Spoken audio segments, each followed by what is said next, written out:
Thank you, Mr. Chairman. Good morning. Thank you so much, Judges Conrad and St. Eve, for being with us today and answering our questions.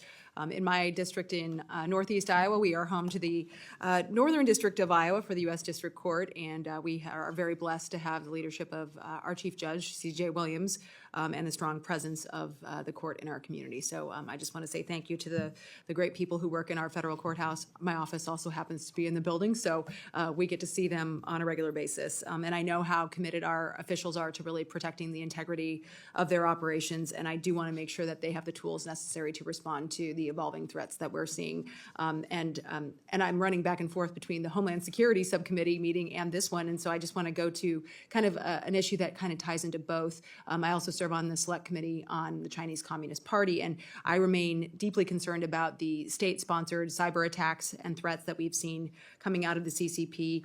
This really affects all branches of the federal government, including the judiciary. So we've seen how those actors with the PRC are really targeting our federal networks, the critical infrastructure there, and even attempting to exploit many of those vulnerabilities within our judicial institutions. So given this threat landscape that we continue to see from the PRC, what specific steps are being taken to ensure that the judiciary's IT systems and applications are protected from these attacks from foreign adversaries? And is there a higher level of coordination happening with CISA, with the marshals, other federal agencies to ensure that these systems are safe and secure? Yes, thank you. The cybersecurity has been a priority of the judiciary, especially since 2021. We have an IT committee that focuses on this, and yes, we are coordinating with CISA. We've gotten input from them on our systems. We've coordinated with the Director of Cybersecurity. We have a 5-year plan that we started in 2022 with this committee. We submitted a 5-year funding plan for cybersecurity and IT modernization. On the security side, we've implemented a lot of changes, including zero trust architecture, multi-factor identification. So a judge or a staff member can't sign in at their desktop or remotely without dual authentication now. That's one of the standards we've been recommended to put in place. We're also putting a great effort forward to modernize our equipment.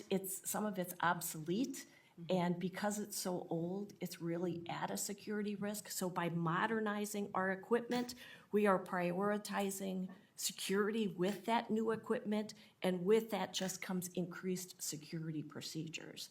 So we thank this subcommittee because a couple years ago we had a cyber debriefing and we talked about a 5-year plan, and we put a 5-year funding plan in place, and it's important that we continue to get that money, and we have been putting it to good use. Yeah. Well, I would love to get some more details on some of the other things that you've put into place, just kind of an accounting of that so far.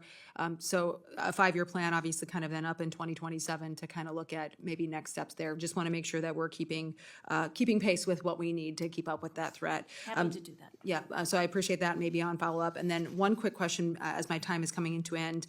When I look at a rural state like mine here in Iowa, we know that there can be some barriers to accessing federal courts. We know, you mentioned judges that are going back and forth. I had a lunch with the Chief Judge a few weeks ago to talk through some of those concerns, especially as the caseloads continue to grow. So what are some of the challenges that courts are facing in managing this demand, and how critical is it that we have the adequate number of judgeships to meet those growing caseloads?